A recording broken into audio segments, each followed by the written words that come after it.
de este miércoles.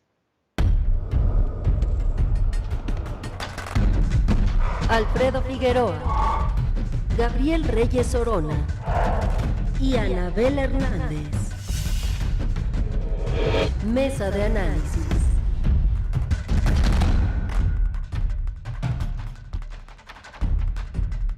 Anabel, Alfredo, Gabriel, a los tres, gracias y bienvenidos. Gracias por estar aquí esta mañana. Bueno, pues el tema es este. Evidentemente estamos frente a un asunto. Anabel, te lanzo el balón para iniciar esta mesa. Bueno, el tema es este y desde luego tiene muchos componentes. Bienvenida, buenos días. ¿Cómo ves las cosas? Buenos días, Carmen, y buenos días a todos. Bueno, antes que nada, creo que es importante darle un poco de contexto a la audiencia de qué es la estafa maestra y realmente quiénes fueron los que descubrieron esta operación ilegal para desviar recursos públicos y favorecer campañas políticas. Y bueno, tenemos que recordar que fue justamente una investigación periodística realizada en 2017 la que destapa esta situación, basados en un informe de la Auditoría Superior de la Federación. Recordemos que fue Animal Político junto con Mexicanos contra la Corrupción quienes hacen esta importante investigación, y ese es el parteaguas, el punto de partida que descubre todo este escándalo en el que nos encontramos ahora.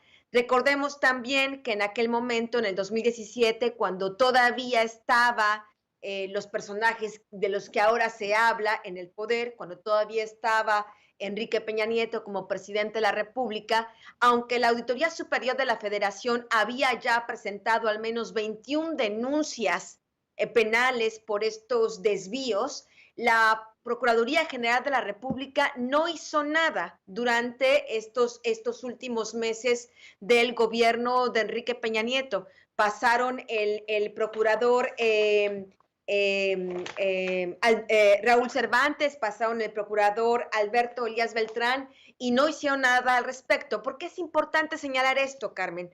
Porque si bien es cierto, en este momento hay un enfoque particular respecto a lo que ocurrió en la Secretaría de Desarrollo Social, sabemos, de acuerdo a esa investigación periodística, que los desvíos no solo habrían ocurrido ahí, también habrían ocurrido en el banco, en Banobras, en el Banco Nacional de Obras y en Pemex. Banco Nacional de Obras, entonces encabezado por Alfredo del Mazo, primo del entonces presidente Enrique Peña Nieto, y Pemex encabezado por Emilio Lozoya, que recordemos está también involucrado con todo este escándalo de sobornos y también de desvíos de recursos para las campañas políticas, como cuando él era titular de Pemex. Esto es importante porque realmente es ahora que aparentemente, al menos así lo parece, hay una investigación por parte de esta administración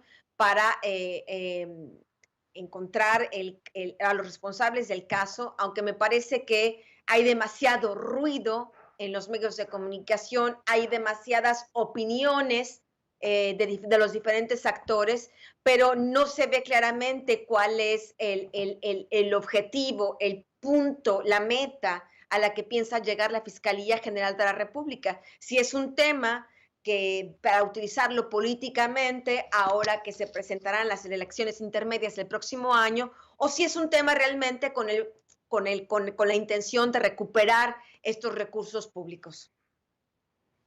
Gabriel Reyes Orona, ¿cómo lo ves tú? Varios elementos a la mesa ya. Muchísimos.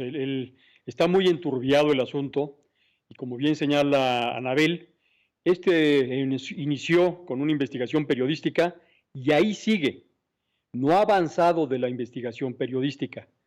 Esto es importante porque el señor presidente de la República en alguna ocasión dijo que el presidente de la República está informado de todo. Pero lo que le faltó decir es que el presidente de la República prácticamente no firma nada. Y esta lógica, esta dinámica, baja hacia los demás niveles jerárquicos y por lo tanto los secretarios de Estado tampoco firman nada, aunque sepan todo.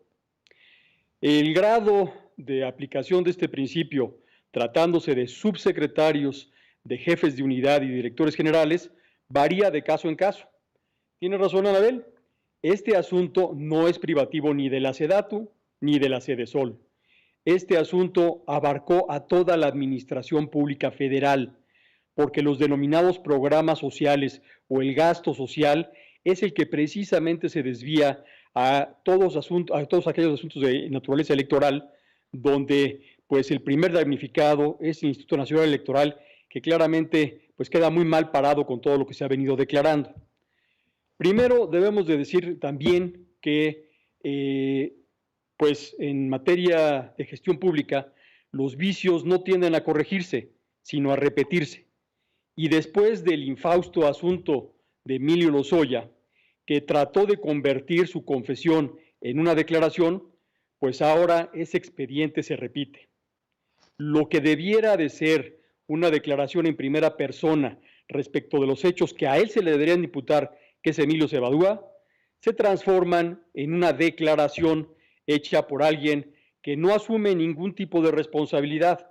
Es claro que es un principio de derecho criminal que a nadie puede obligarse a autoincriminarse, pero lo que está haciendo la Fiscalía claramente ha desviado totalmente el procedimiento penal, ya que se ha permitido que declaraciones y manifestaciones de las cuales resulta una responsabilidad en primera persona haya servido para tratar de desviar las investigaciones.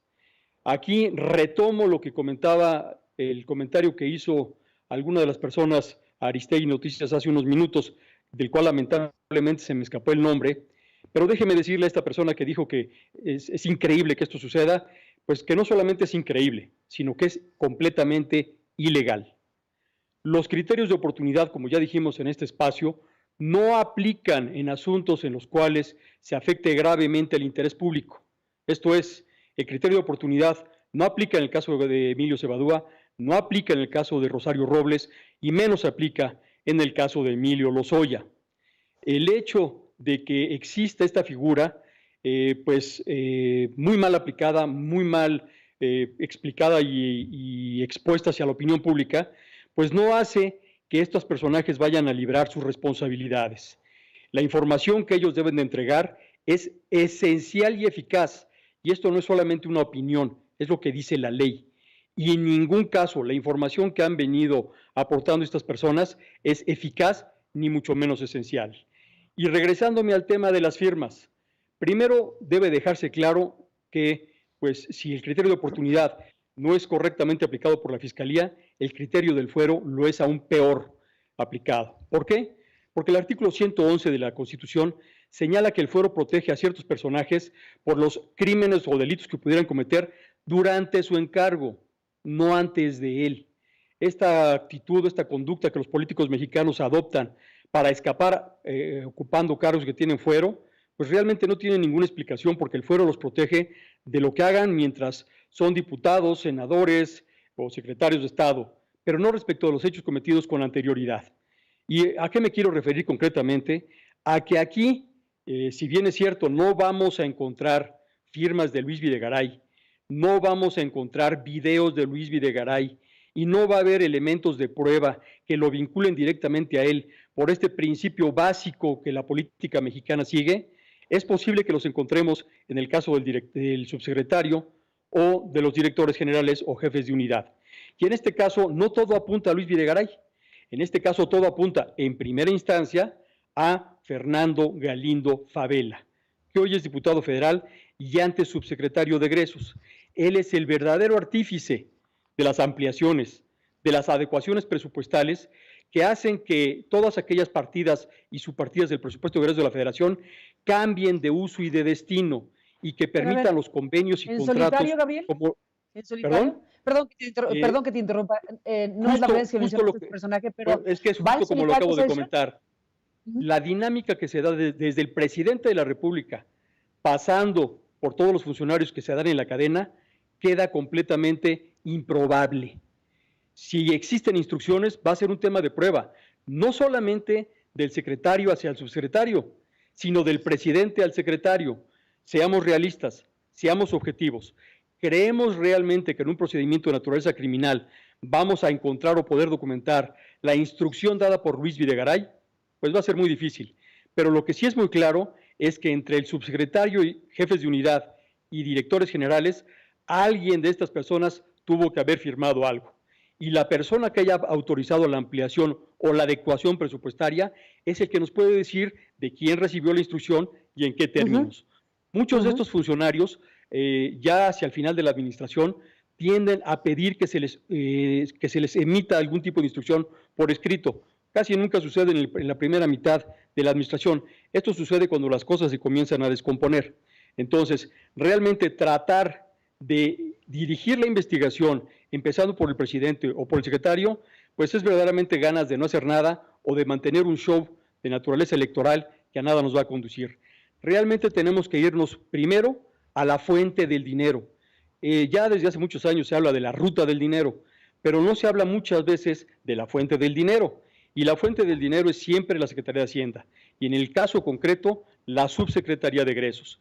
Y en la Subsecretaría de Egresos, ahí sí, no en solitario, muchos funcionarios, jefes de unidad y directores generales, son los que maquinan, manipulan y de alguna forma determinan que existan grandes rubros o grandes cantidades a libre disposición por parte de las dependencias que se mal ejerce y se desvía.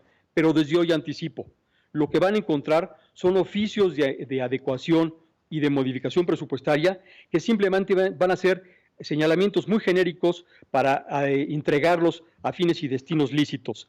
Lo que va a suceder es que en los hechos, las dependencias, a través de las oficialías mayores, van a realizar o llevar a cabo contratos con apariencia legítima o lícita. Eso también lo vamos a encontrar. Lo que ya no vamos a encontrar es cómo esas cantidades paran y llegan a personas que no tienen ningún tipo de derecho para copiarlas. Y es el caso concreto de aquellas personas que en sus cuentas llegan a tener recursos públicos sin ninguna vinculación en toda esta cadena.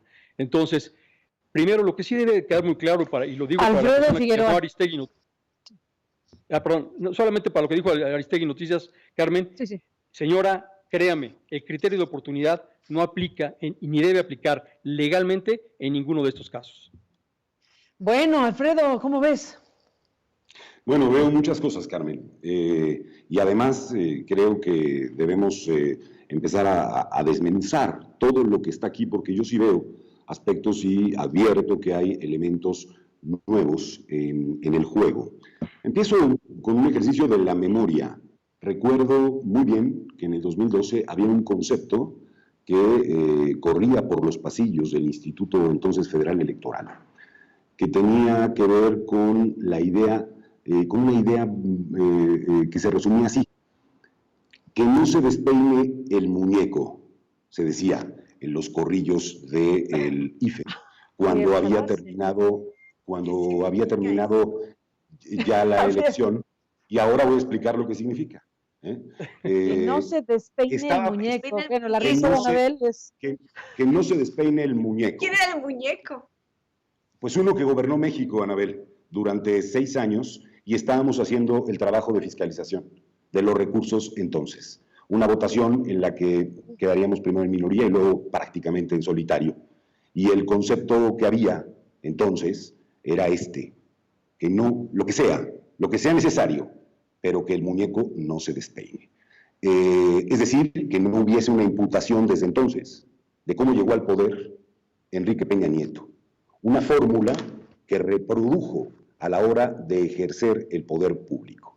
Y me refiero ahora al tema de cómo debería producirse una investigación. Bueno, sí, efectivamente, sí, los criterios de los que habla Gabriel son los que se emplean tanto por la Fiscalía como por el Poder Judicial, y no nos damos cuenta que estamos frente a la necesidad de cambiar criterios para hacer investigaciones de otro tipo y además aplicar la propia ley basado en otro tipo de principios, pues vamos a llegar al mismo tipo de conclusiones vinculadas a la impunidad de un sistema de justicia que no funciona. Pero es una oportunidad extraordinaria para que los jueces, las y los jueces de este país, empiecen a construir otro tipo de criterios. Porque, por ejemplo, en materia electoral, si nos hubiéramos quedado simplemente con el criterio de compra y no con el de adquisición, pues jamás hubiéramos encontrado responsabilidad de todas las empresas de televisión que estuvieron detrás de la campaña de Enrique Peña Nieto y de otros tantos actores políticos en México. ¿Por qué? Porque nadie hace contratos contra la Constitución, en términos, digamos, estrictos, o no los hace con una apariencia ilegal. Hay que utilizar otro tipo de criterios para develar, para que caiga el velo de toda una maquinaria y de un gobierno que fue, a partir de la corrupción, cómo gobernó el país. Y aquí hay 2 o 3 aspectos nuevos. La razón por la que Rosario Robles va a empezar a hablar la ha revelado el día de ayer en el espacio de Aristegui Noticias su propio abogado. Porque la acusación ya no era la que originalmente la llevó a la cárcel. La nueva acusación es por delincuencia organizada y por lo tanto ese movimiento tiene que ver con una declaración previa de alguien que fue cercanísimo a Rosario Robles desde muchos años atrás, que es el caso de Emilio Cebadúa, también, paradójicamente, exconsejero electoral en la época justamente de la llegada de Vicente Fox al poder. Emilio Cebadúa hace un movimiento, evidentemente denunciando a Rosario, y Rosario Robles va a actuar ahora, primero contra el propio Cebadúa, conociendo y desconociendo elementos, un par de aliados que estuvieron en una enorme cercanía, con una enorme cercanía, y van a acusar a el señor Luis Videgaray. Claro, cuando Luis Videgaray tenga que explicar, veremos, ¿no?, si lo que explica es si él también fue instrumentalizado por el entonces presidente Enrique Peña Nieto. Por supuesto que no se trata de eso. Se trata de una trama de corrupción, de un arreglo, de un acuerdo criminal contra el Estado mexicano, contra los recursos públicos y un fraude no solamente en términos, digamos, políticos y ejercicio del poder, sino un fraude democrático. Un fraude que llegó a financiar campañas como la del Estado de México, campañas como las de Veracruz, campañas intermedias, vínculos con el Partido Verde, vínculos con empresas, vínculos con poderes fácticos que, por cierto, siguen aquí.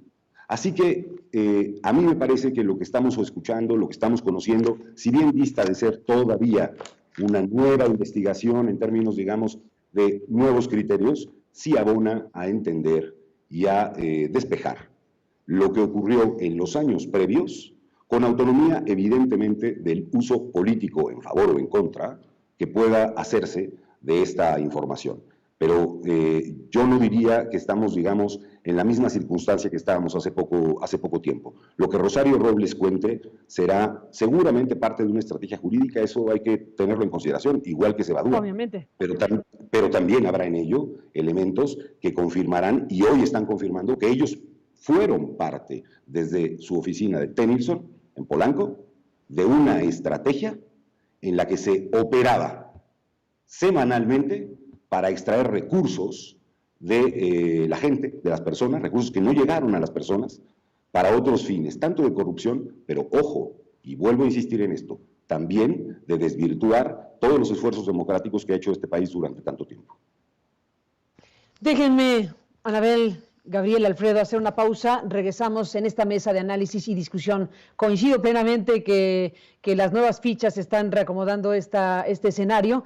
Y bueno, pues déjenme hacer una pausa, un resumen de noticias y volvemos. Déjenme retomar ahora, si les parece, lo que planteaba Gabriel Reyes Orona. Si la investigación se basa en formalismos, pues va a ocurrir nada, cosa que espero sea pues un escenario improbable. Espero que no tenga cabida en la realidad, que la investigación se sostenga precisamente en formalismos que al final de cuentas lo que van a hacer es procesar documentos y marcos, digámoslo así, que como lo dicen, no serán por contratos los ilícitos mostrados. Es decir, si al final de cuentas esperamos que los documentos oficiales revelen la verdad, pues no vamos a encontrar nada, efectivamente, porque nadie pone en un contrato o en algún tipo de licitación lo que es el ilícito mismo. Bueno, volvemos con ustedes después de la pausa. Son las 10:12,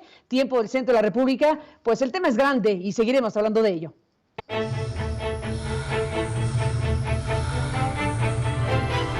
Lo mejor de Aristegui Noticias.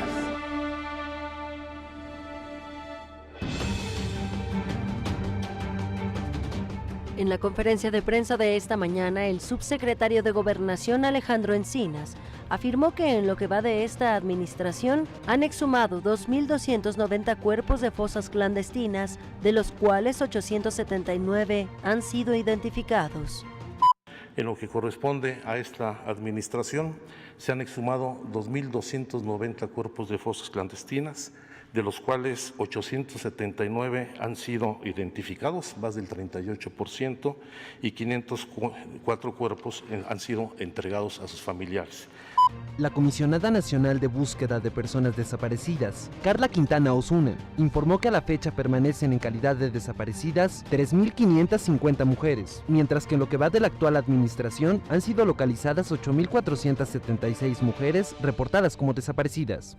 En este periodo del 1 de diciembre del 2018 al día del 23 de noviembre permanecen desaparecidas 3.550 mujeres, niñas y adolescentes mujeres, y han sido localizadas 8.473, del cual 97.91% ha sido con vida y 2.09% sin vida. El subsecretario Encinas informó también que en los últimos 10 años han sido asesinados 138 periodistas y reconoció que 2020 es el año con mayor número de homicidios contra este gremio. Veracruz y Oaxaca son las entidades donde más periodistas se han asesinado.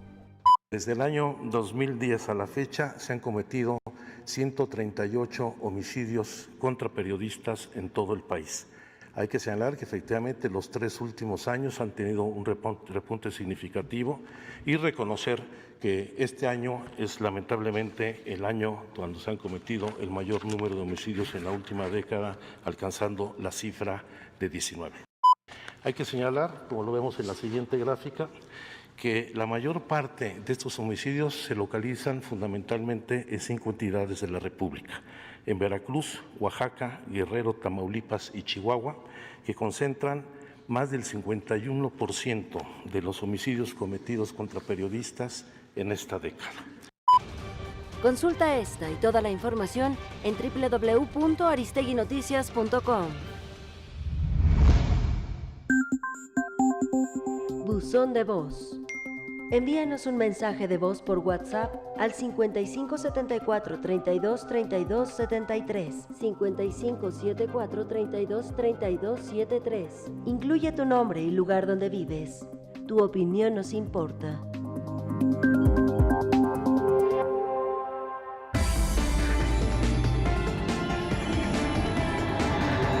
Aristegui, en vivo. Continuamos.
Mantente informado sobre los hechos más importantes de México y el mundo.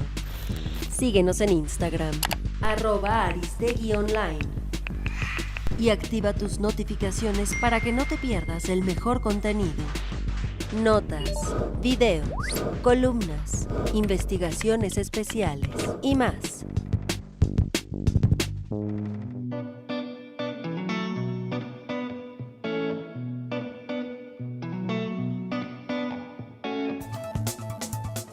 ...2020, la pandemia. Jonathan Torres.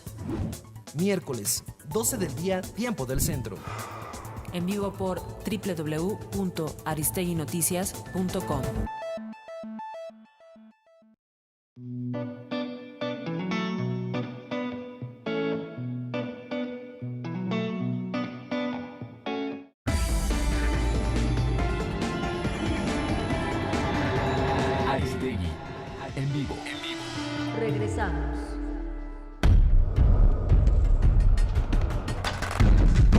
Alfredo Figueroa, Gabriel Reyes Orona y Anabel Hernández. Mesa de análisis. Bueno, regresamos esta mañana en esta mesa de análisis de este miércoles. Anabel, bueno, pues vaya frase que nos revela aquí Alfredo Figueroa y que nos remite al tipo de cosas que pues en este país han ocurrido respecto a la fiscalización, a los elementos que hoy tendríamos que revisar pues prácticamente desde el punto de origen del sexenio de Enrique Peña Nieto, es decir, desde cómo llegó a la presidencia, que es todo un asunto de la historia de México. Ahora, como hemos dicho en otras ocasiones, pues los que fueron partícipes directos de la creación de esa criatura, pues tendrían que hacerse cargo también de lo que significó para el país tener esa intervención, empezando por las televisoras. Muy destacadamente Televisa tiene una responsabilidad histórica en relación a cómo llegó Enrique Peña Nieto a la presidencia de México, entre otras cosas. Pero bueno, esto de pues que no se despeine el muñeco, ¿cuántas cosas nos revela, Anabel? También es un tema importante a la hora de revisar el conjunto de cosas que pues estamos tratando de procesar, porque hay ámbitos históricos, jurídicos, judiciales, hay muchos ángulos por los cuales podríamos abordar este asunto y por eso esta idea de una comisión de la verdad tiene sentido de pronto, porque las herramientas solamente de la justicia pues no alcanzarían precisamente para tratar de establecer la narración de hechos y de situaciones que han marcado la historia de México en relación al sexenio pasado. Así que bueno, tenemos tarea en serio y pues ya aportó esta mañana Alfredo Figueroa una frase que nos invita a pensar. Anabel.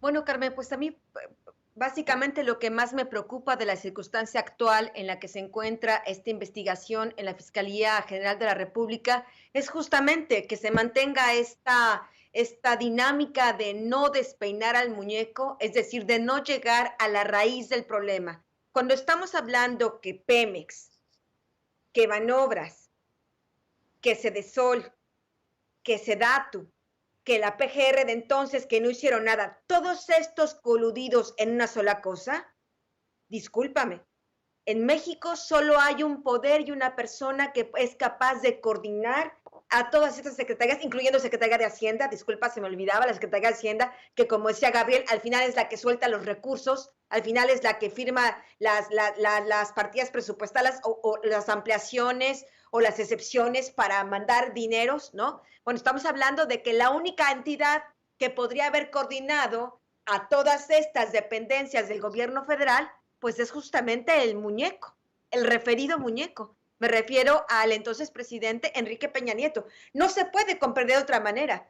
Si no esta coordinación perfecta, donde incluso la PGR, repito, omite investigar, retarda la investigación de 21 denuncias penales que había presentado en su momento la Auditoría de la Federación, pues eso te habla que hay un contubernio en estas instituciones para que justamente no se toque nada. Ya a mí lo que me preocupa en esta situación es que en este momento los medios de comunicación, la ciudadanía está demasiado concentrada en si Sebadú acusa a Rosario, si Rosario acusa a Videgaray y Videgaray a ver a quién acusa, como quién se pasa la papa caliente, en vez de que se haga una investigación profunda y auténtica, y que sí se puede hacer. Para una estafa maestra se requiere una investigación maestra.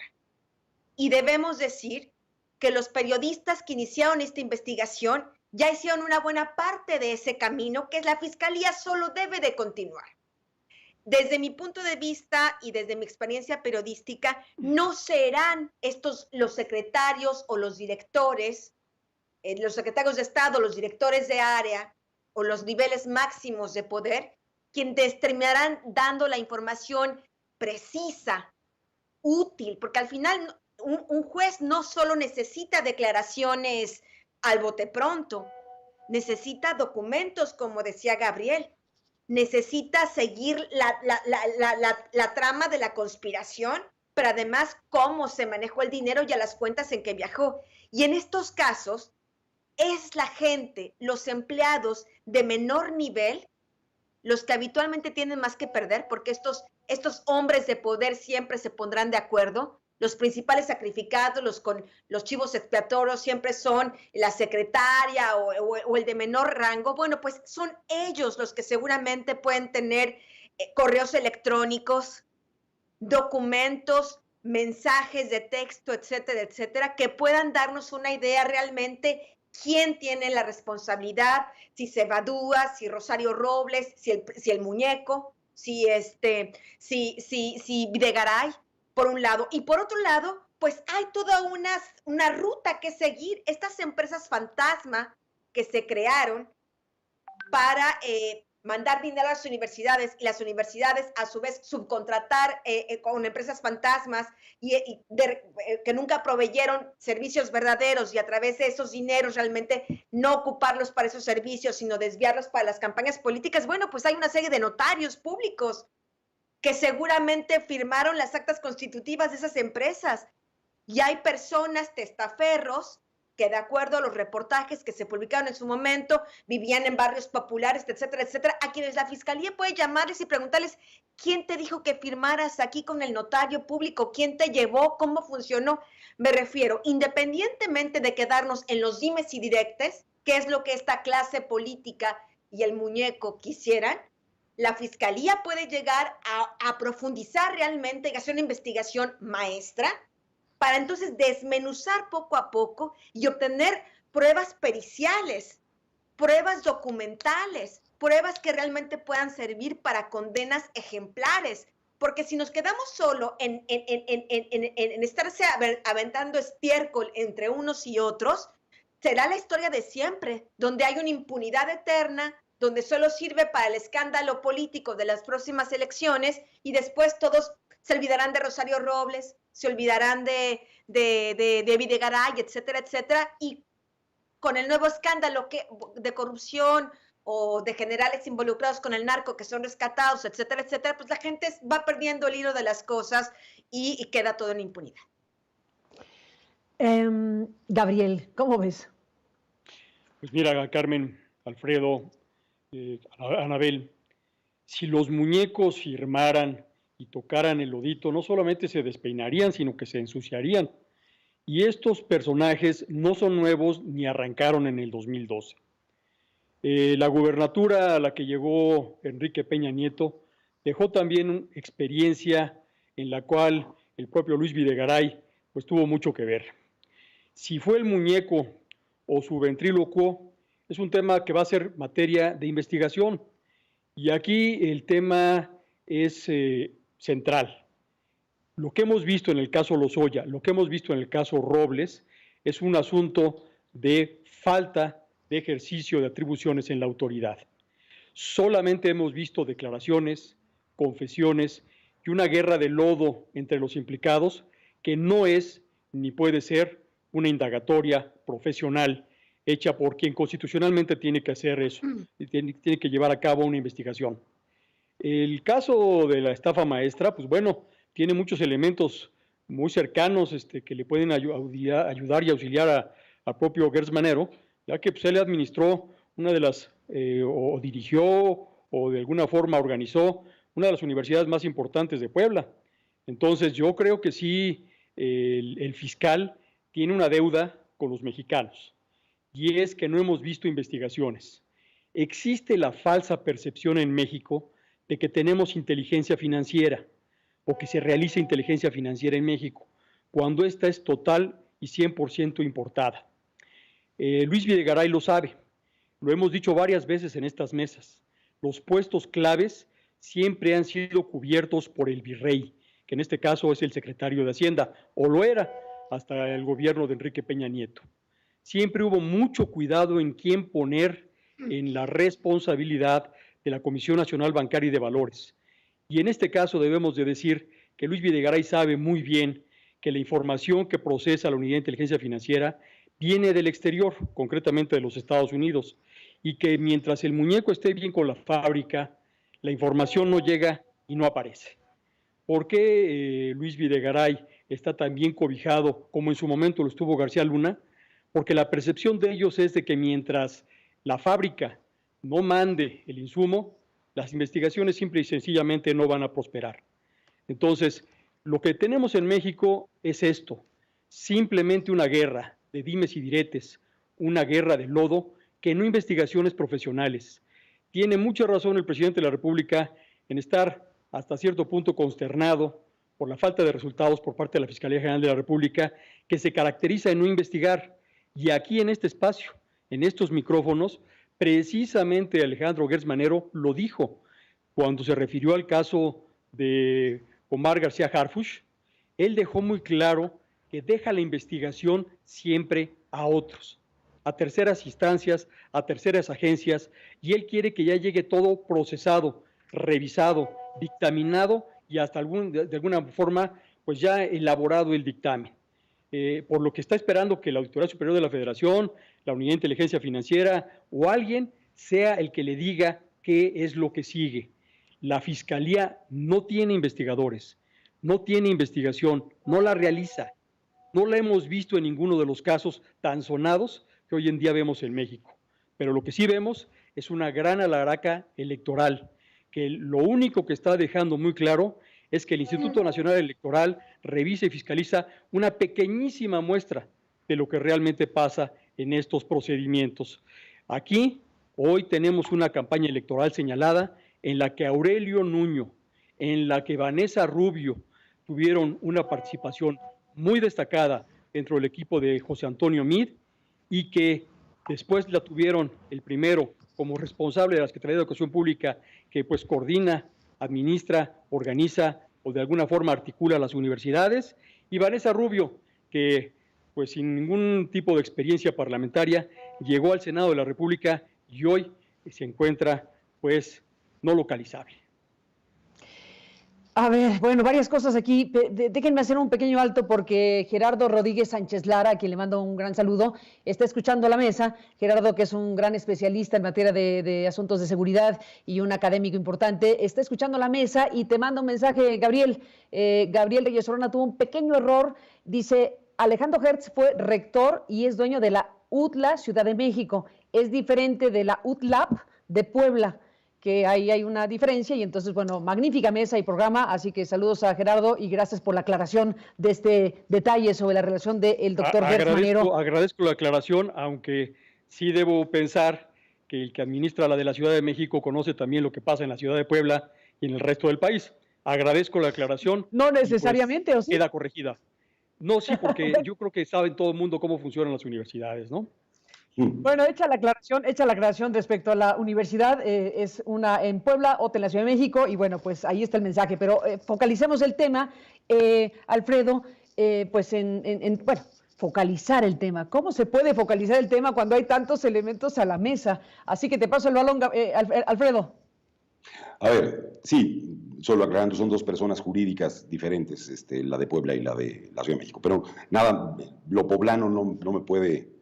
No me deja dejar de hacer esta aclaración. A ver, yo veo, por buenas razones, a Anabel y a Gabriel, los escucho, preocupados, y creo que tienen buenas razones para estarlo.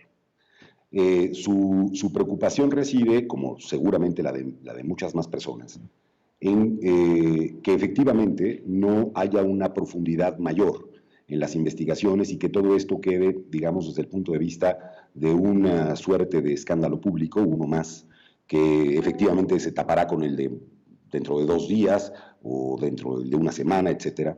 Pero entendiendo esto y además acompañando la idea de que todavía no estamos desarrollando instituciones, ni criterios, ni procesos de investigación profunda, sí hay elementos que están a la mesa puestos y que va a tener que investigar la Fiscalía. A ver, las declaraciones que ha hecho el señor Emilio Cebadúa, de también una historia que entender y comprender en toda esta parte, como la de la propia Rosario Robles, es tratar de narrar todo el proceso, digamos, o el modo en que se operaba.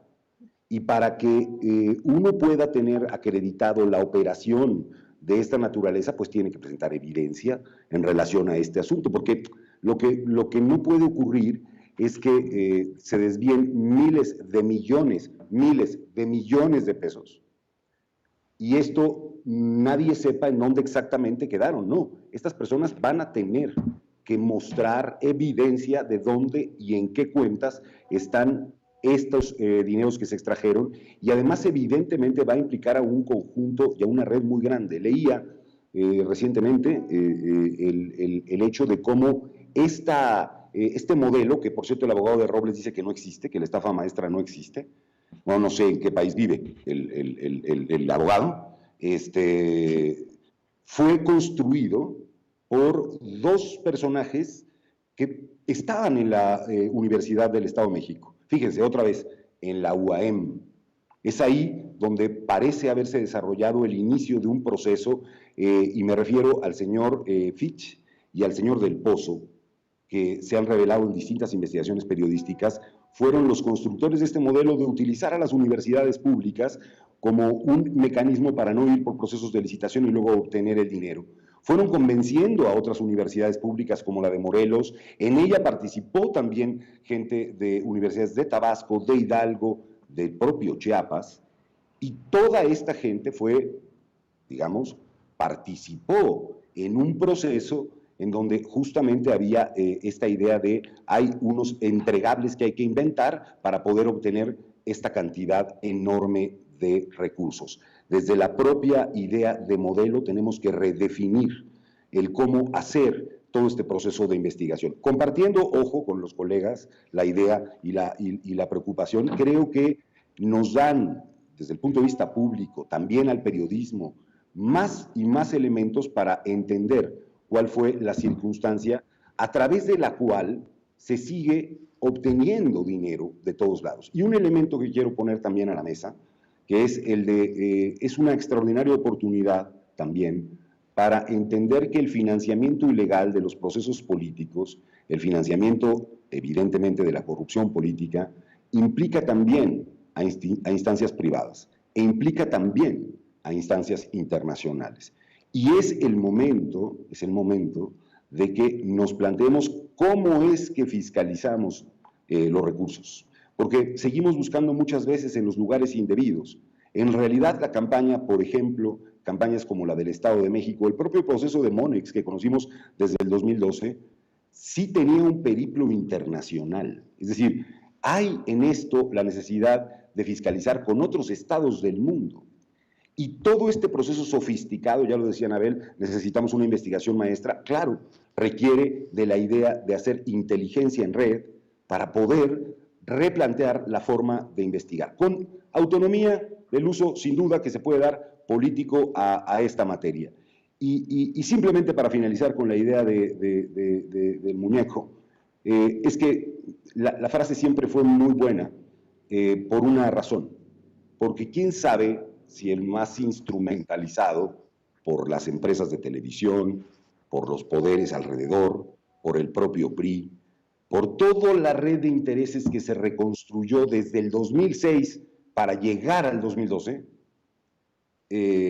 no tuvieron como representante, como figura, como centro, un muñeco que probablemente pronto se pueda despeinar. Pues eso es lo que se perfila al final de cuentas, pero bueno, veremos cómo terminan las cosas. Lo que dice Rosario Robles, el periodista Gómez Leiva, es que no va a hacer imputaciones contra Peña Nieto y contra Videgaray, como sí las están haciendo Lozoya y como sí lo está haciendo Cebadúa. Así que bueno, la moneda está en el aire. Seguiremos hablando. Déjenme hacer una pausa. Entremos en la parte final de la mesa. Ya cerremos rápidamente porque se nos acabó el tiempo, lamentablemente, con el tema también del COVID. Había algún mensaje que se quería dejar aquí con la revisión del COVID una vez que hemos llegado a los números que hemos llegado y por supuesto dar la noticia que está dando la vuelta al mundo en estos momentos, la muerte de Diego Armando Maradona. Lo ha informado el Clarín. Lo estamos retomando pues todos los medios del mundo a partir de lo que está diciendo Clarín en Argentina. Ya estamos viendo la agencia de noticias Reuters de América Latina. Reuters dice: allegados de Diego Armando Maradona confirman muerte del ídolo argentino tras sufrir un ataque cardíaco en su casa. Así que estamos esta mañana de miércoles, Anabel, Gabriel, Alfredo, pues con una noticia importante en el mundo de los deportes, un personaje singular que acaba de ser sometido a una intervención, como sabemos, y pues el último minuto nos indica precisamente esta información, el fallecimiento de Diego Armando Maradona. Y bueno, pues con esta noticia, permítanme hacer una pausa y volvemos en la parte final.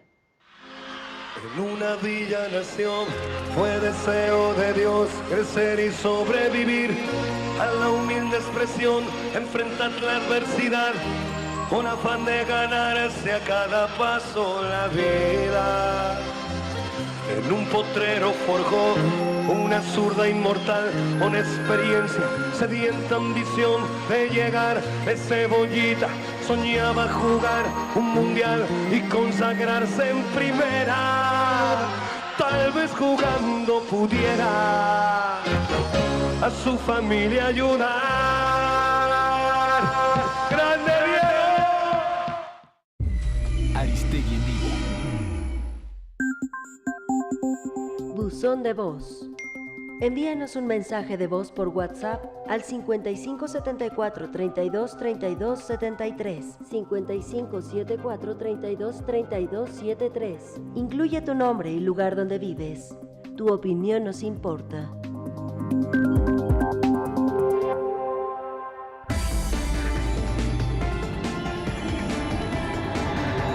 Aristegui en vivo. Continuamos.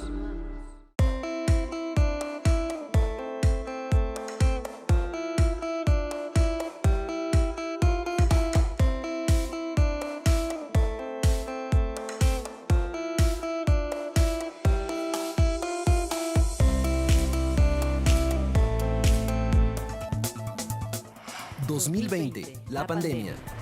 Jonathan Torres. Miércoles, 12 del día, tiempo del centro. En vivo por www.aristeguinoticias.com.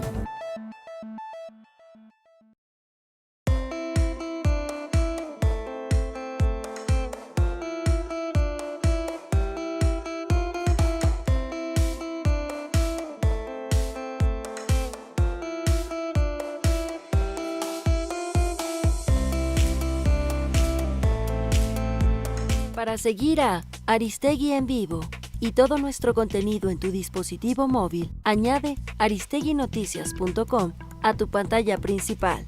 Si tienes un teléfono iPhone, primero debes abrir el navegador Safari. Ingresa a aristeguinoticias.com.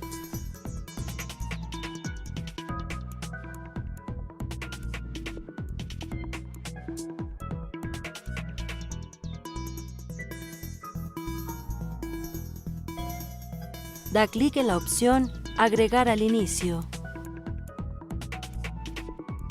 De esta forma se agregará el icono de Aristegui Noticias a la pantalla principal de tu dispositivo. Listo. Ahora tienes el acceso directo a la versión móvil de Aristegui Noticias. Desde cualquier medio. Periodismo en libertad.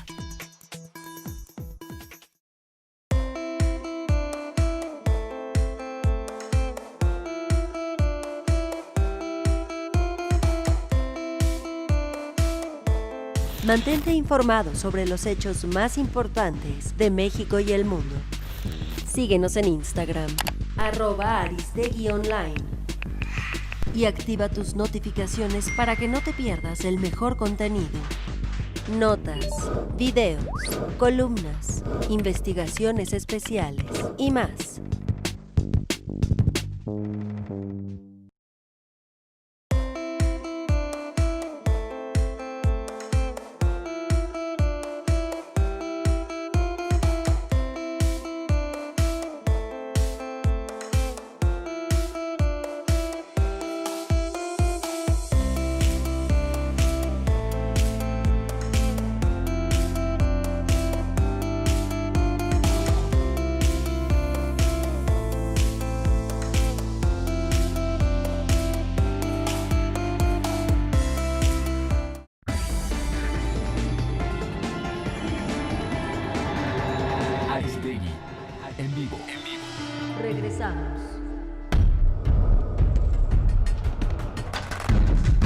Alfredo Figueroa, Gabriel Reyes Orona y Anabel Hernández. Mesa de análisis.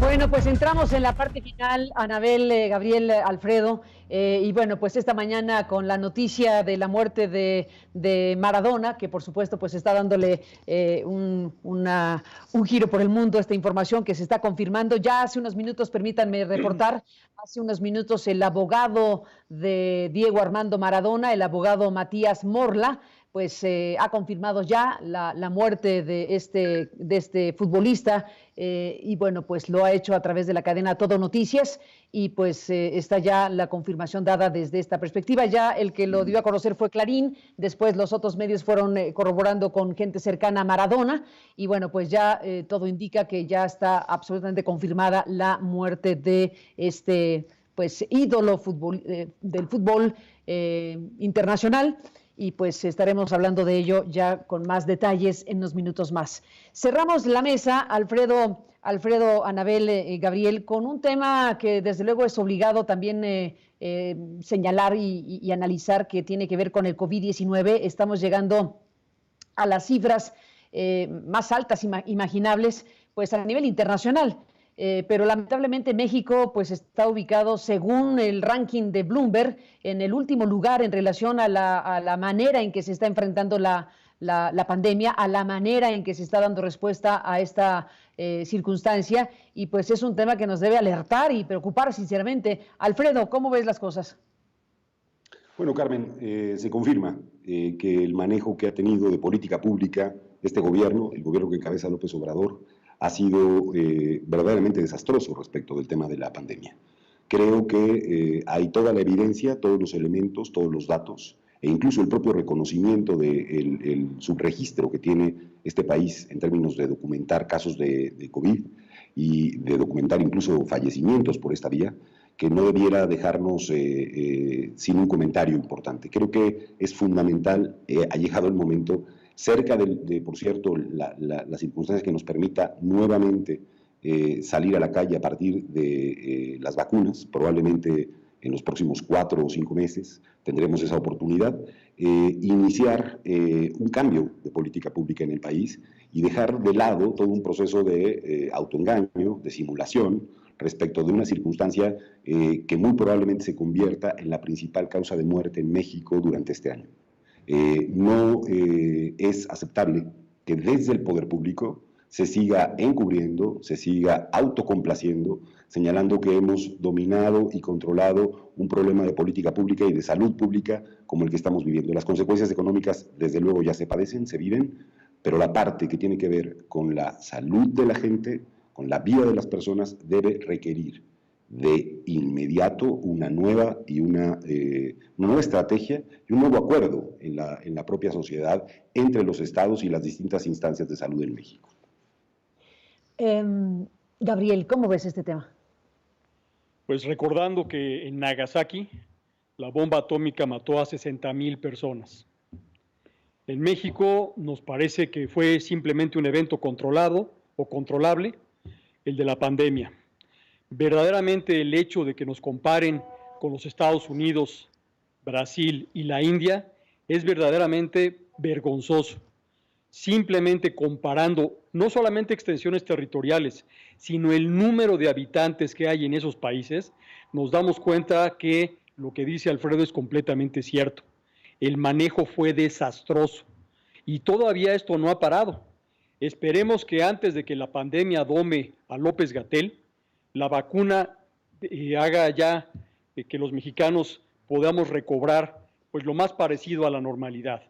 Creo yo que el asunto de las responsabilidades no van a ser fincadas por los gobiernos que cometieron los errores, como hoy lo vemos con el caso de Peña Nieto. Creo que los errores de los gobiernos los califican y los responsabilizan otras administraciones. Anabel, tema enorme el del COVID. Bueno, Carmen, yo que me encuentro acá en Europa, puedo señalar las carencias que en general ha tenido el mundo también en el viejo continente respecto a las medidas correctas para tratar de evitar que este virus se propague.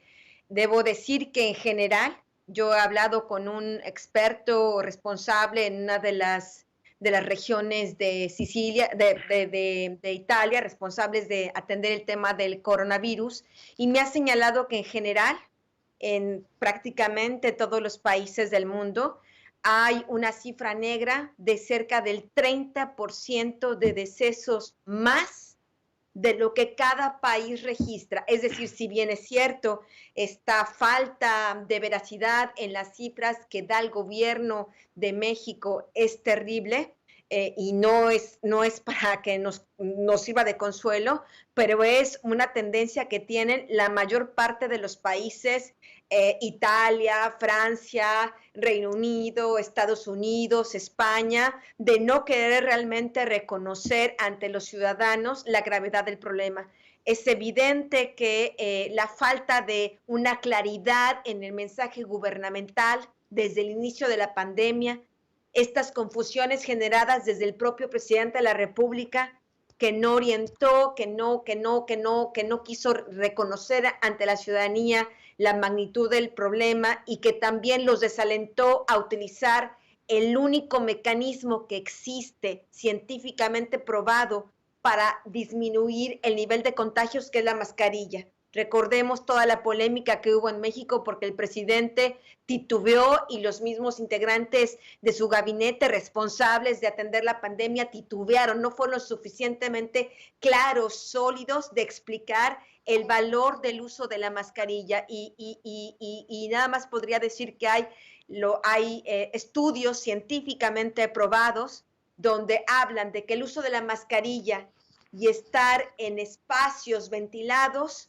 y a una distancia de más de 1 metro es hasta ahora, mientras no llegue la vacuna, la única medida preventiva para evitar que este virus siga cobrando más vidas. Pues ni más ni menos, pues ahí está este tema de enorme importancia y del cual por supuesto seguiremos hablando. A los tres, gracias por estar esta mañana de miércoles acá. Gracias, Alfredo. Te volaste la barda con lo del muñeco, por cierto. Un abrazo muy fuerte a ustedes. ¿No? Gracias, Gabriel. Buenos días. Saludos a todos, incluyendo al muñeco. Saludos. Anabel Hernández. Esperemos gracias por estar aquí, Anabel. Buenos días. Es nuestro trabajo despeinarlo un poco. Exactamente. Materia prima para despeinar el muñeco, vaya que sí hay de sobra. A los tres, gracias. Un abrazo. Hasta la próxima. Buenos días. Buen día. Un abrazo. Buenos días. Bueno, pues ahí está. 10:51, tiempo del centro. Vamos con nuestro muy querido Mardonio Carballo, que ha preparado este espacio siempre entrañable, Las Plumas de la Serpiente.